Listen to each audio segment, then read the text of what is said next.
Olá, Dataflower, o canal da verdade.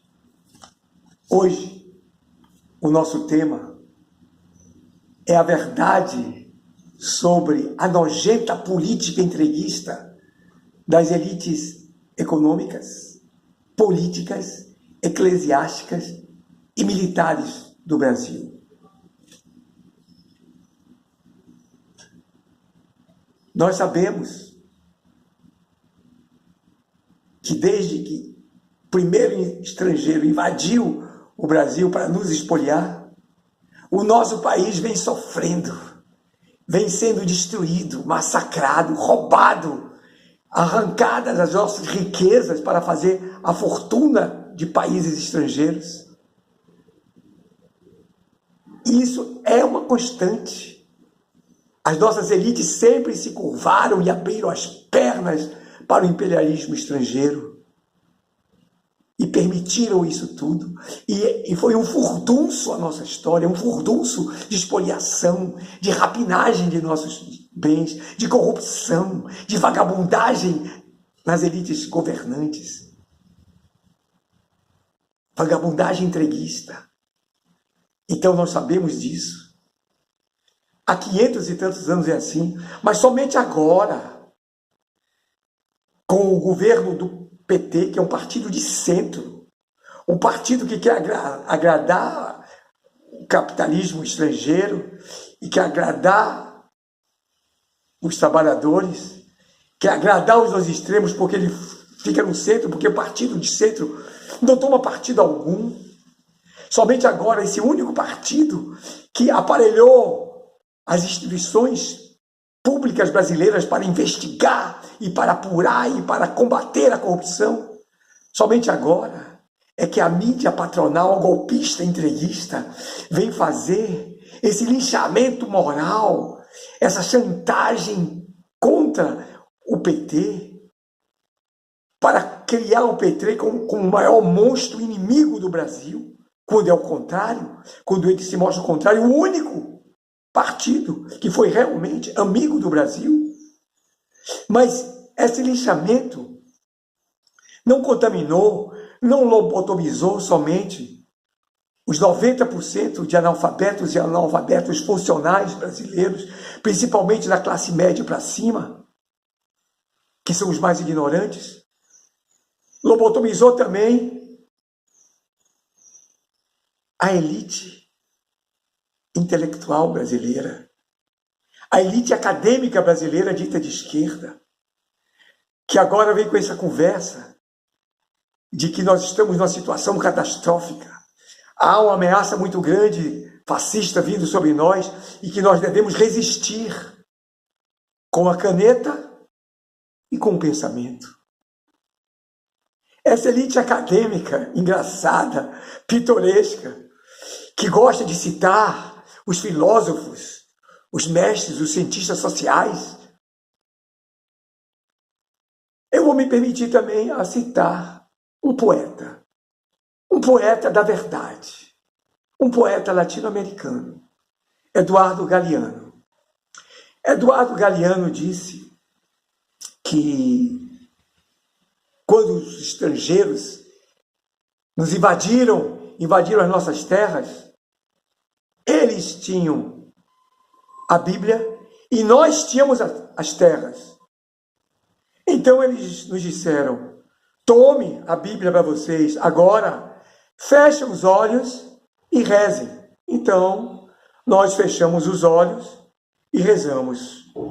E quando abrimos os olhos, eles tinham as terras e nós tínhamos a Bíblia. E é assim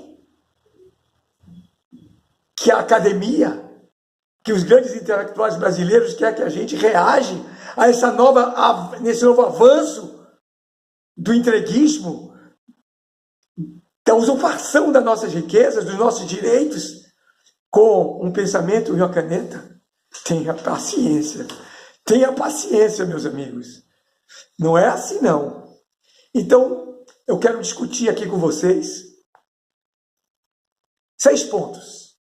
6 pontos importantes para a nossa compreensão da verdade que acontece agora no nosso país. Primeiro ponto: o Partido dos Trabalhadores não toma partido de nada, por ser um partido de centro. Partido de centro não toma partido de nada, é o partido que não toma partido. Apenas flerta com a direita e com a esquerda, querendo agradar os dois extremos. Esse é o PT. E esse foi o erro do PT.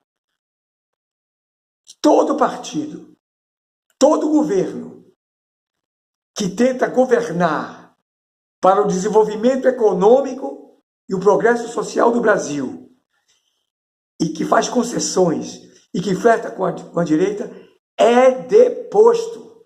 Não fica no poder. A nossa história está aí mostrando isso. É só olhar, é só estudar, é só rever a nossa história com esse olhar crítico, focando esse fato. Segundo ponto: o Brasil tem tudo para ser uma grande potência econômica, mas os Estados Unidos não permitem. Aí eu volto para uma conversa que assisti nos anos 60, quando eu comecei a trabalhar com meu pai.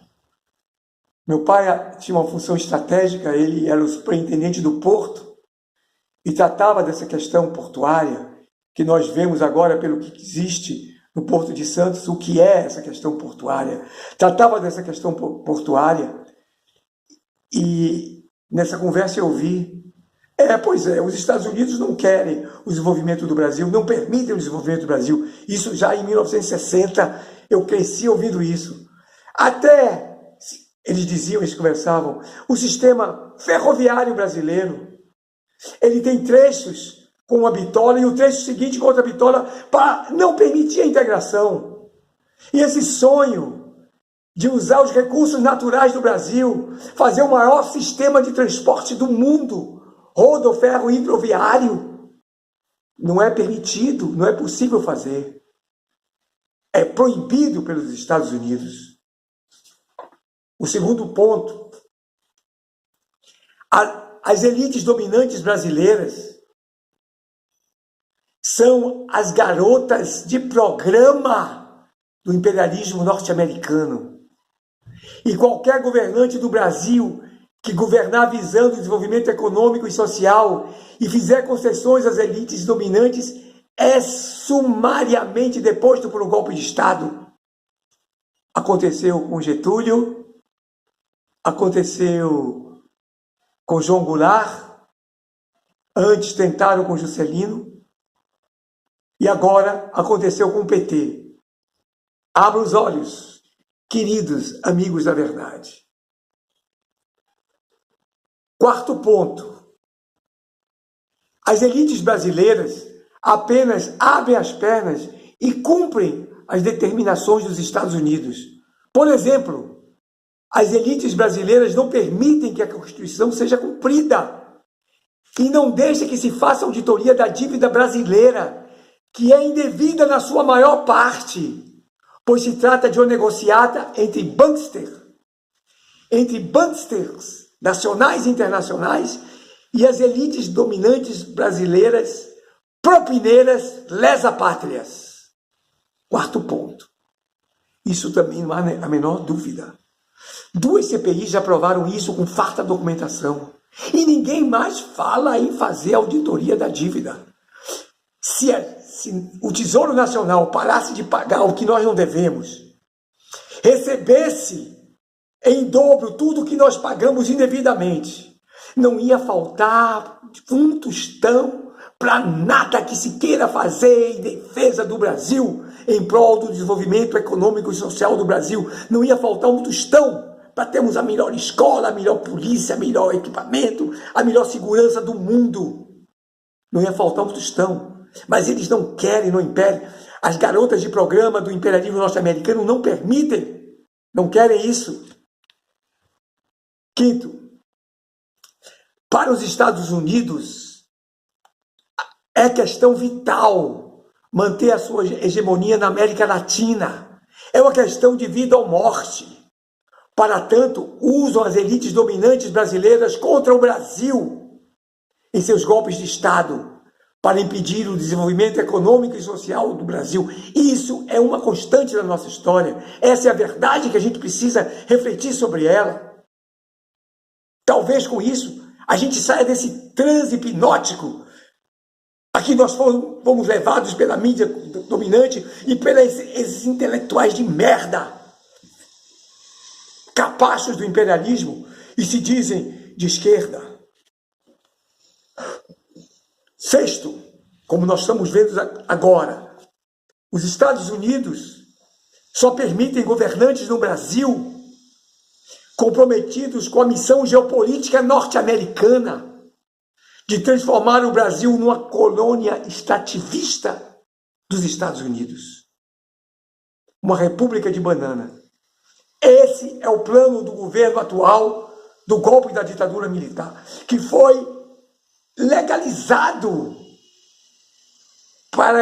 pela eleição mais fraudada da história do mundo.